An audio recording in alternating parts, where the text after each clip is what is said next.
And we have Mr. Krabs, he, him, and Marilyn wants to talk about LGBTQ in the military. So, hi, Mr. Krabs, how are you? How are you doing, Kelly? And since Ben said dealer's choice, how are you doing, Steve? So I just wanted to, we've all heard the term, like there's no atheist in the foxhole, and I thought that was done to death. So I did want to talk about like LGBTQ plus in the military, because, obviously don't ask, don't tell is no longer the law of the land. I was in when it actually was. Mm-hmm. I didn't get out until like a couple of years before it was finally and rightly repealed. But as far as like the people who were of the community, we all knew. Oh, sure. We all pretty much knew who was gay or bi. We knew when people were going to transition later on in life, and then when they were out, they eventually did.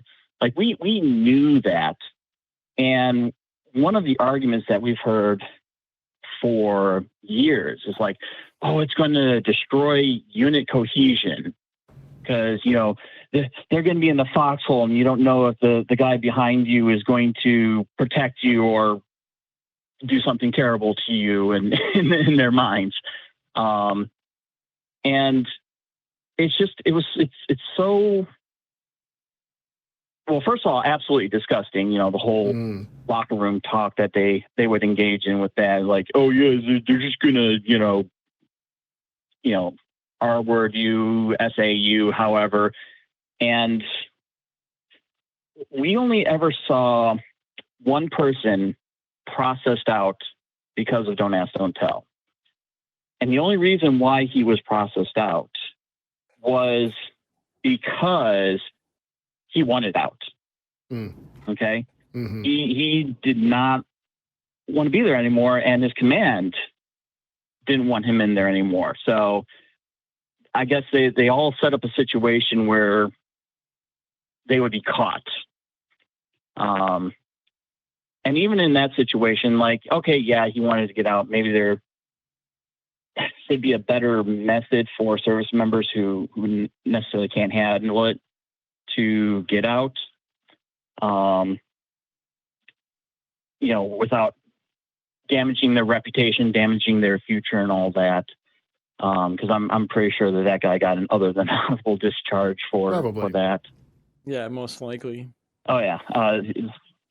Now, Ben, were you in when Don't Ask, Don't Tell was law of the land? Yeah, my service actually spanned. I enlisted in 2011 when Don't Ask, Don't Tell was still in effect, and then several years later, under Obama, that got repealed. And so, actually, my ex-spouse worked in on-post housing at Fort Drum when that happened, and was the person that moved in the first lesbian couple on the installation, which was really, really cool.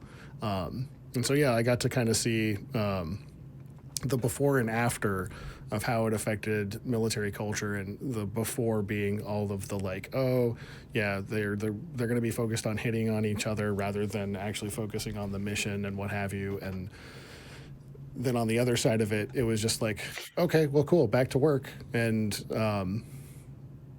there's one of the amazing things about the military, even though the military tends to be more conservative or more traditionalist in their mindset, or they're kind of behind society by about a couple decades. Once it's in and once it's done, because so much of the focus is on unit cohesion and accomplishing the mission, once those things go away, whether it's hands in the pockets, having a beard, being a woman in a combat job, or MOS, for those of you that don't know that, then once it's the law of the land, they're like, well, women are in the infantry. Cool, and march on. We'll figure out all the logistics and everything like that, and you've got a mission to accomplish, and you need to get along with your team members. And so once it's done, the military can be very, I guess, progressive in how it handles stuff, and that's very much where I saw with Don't Ask, Don't Tell. I think we had all hands on deck battalion meeting with the battalion commander, and he was just like, we're all on the same team. Everyone bleeds green.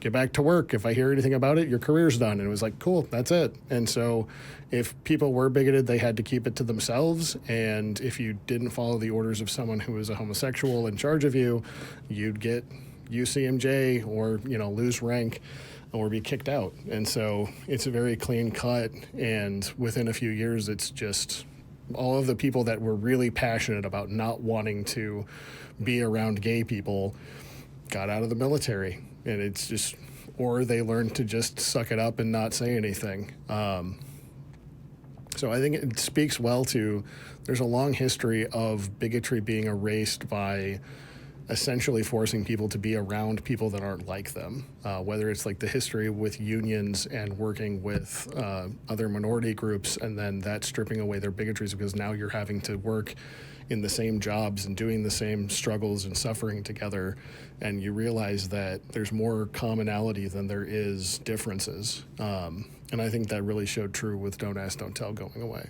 And same thing with women entering combat arms or more combat roles in the military. Or even going back even further with black people first going into the military, and like you had the Tuscany fighters with the red tails on their planes, and the airmen, and like, yeah, it's like, okay, yeah, they know what that means, and they were cheering them on just as well as any other pilot because they were there to do a job, and that's what it really all boils down to is, are you there to do a job? Mm-hmm. And as much as, like I said, we all knew, like there were still bigots amongst the ranks, but for the most part, like you're right. UCMJ goes overall. Like if you don't follow the orders, if you can get in a lot of trouble. If you're there to cause harm to your other service members, the other men and women, and everything else in between, to cause them harm when they're there to watch your back, to make sure that you come home safely, you got to make sure that they come home safely. So yeah, that from other service members that I talked to, friends that I still had while Don't Ask, Don't Tell was being repealed, they kind of really all said the same thing. It's like, yeah, we all knew before, and it wasn't a big deal after. I love what you said about commonality, Benjamin, because Mm-hmm. I've always said that's what erases bigotry, is getting to know each other, making friends with each other. And I think I say it all the time too, that as atheists, we need to reach out and find those common things with theists so that we can become friends with them and have conversations without getting in and without grabbing each other's throats and arguing about the existence of God. Become friends and then have a friendly conversation instead of that argument. And I think that's really important. So thanks for pointing that out, the commonality thing. Happy to. I'm always and even on that, it's like because you are getting people from all over the country, sometimes even all over the world. People who are coming into the country trying to get their citizenship, and a good path to that is joining the military if they are eligible.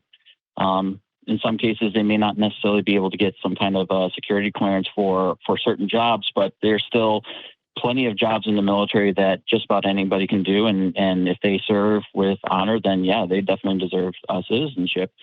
But not only that, the people that you can meet, obviously in a war zone, it's a little bit sticky, obviously. I mean, I was Navy. I was forward deployed, but the only time we would see combat is if we're out in the middle of the ocean. And I was on a carrier, so I would watch the combat through binoculars.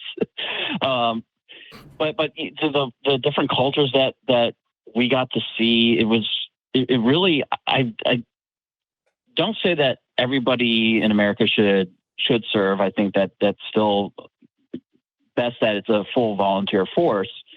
But the fact that it allows people to kind of get out of their comfort zone, see cultures and see ideas that are different. Some that don't work as well as ours, some that might work as well as ours. just gives service members such a unique perspective. It certainly can be. You're going to meet people from every kind of walk of life, and then you're told the group of you have to get along in order to accomplish X mission or X job.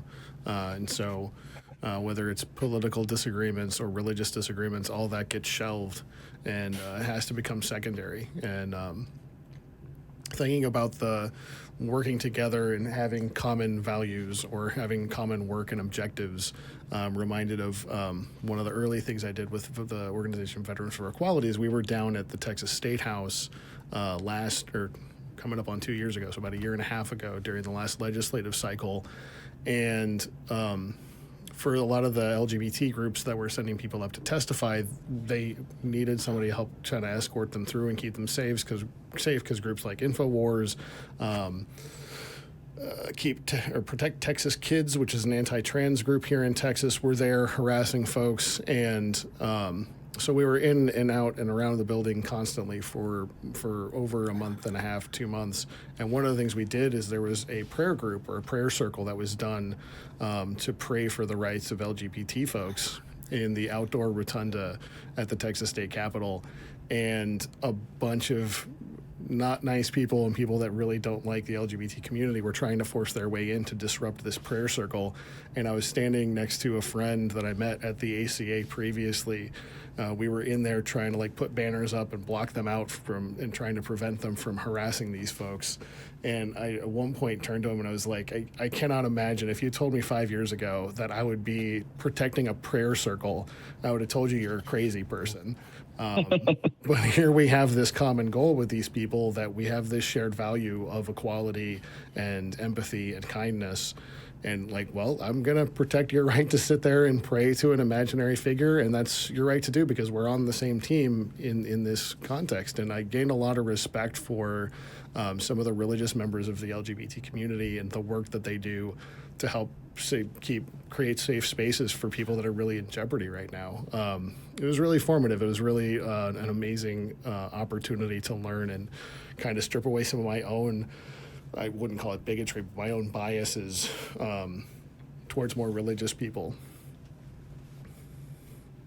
And who knows, maybe when they see a bunch of, non-religious people, atheists, protecting them, being reasonable and all that, maybe they can start looking at their own beliefs, go, maybe if the religion is telling us to be bad, and, you probably didn't deconvert anybody, but, at least they could see that, hey, you're not, the baby-eating devil worshippers that you may have, that they may have been told to believe you as. Yeah. Yeah, I the best thing that anybody can do for the atheist community is to go out into the world, let people know you're an atheist, and just be a good person. I think that's the best thing you can do for atheism. Absolutely. I mean, that's the thing you can do, even if it is an atheist. That's just be that. No, yeah, I think, that's be a good person. I agree, but I'm just saying, if you want to do something, if you want to be an atheist activist, that's step one, is to go out in the world, say, look at me, I'm an atheist and I am a good person. I care about people. I am accepting of everybody. I want to make the world a better place. I am not the baby-eating, hateful stereotype you think that I am. I think it's really important for us to change people's perceptions of what many theists think an atheist is. Absolutely. So love the theist but hate the theism. Yeah, actually, no, that doesn't quite work either. No. Love the Christian, hate the church.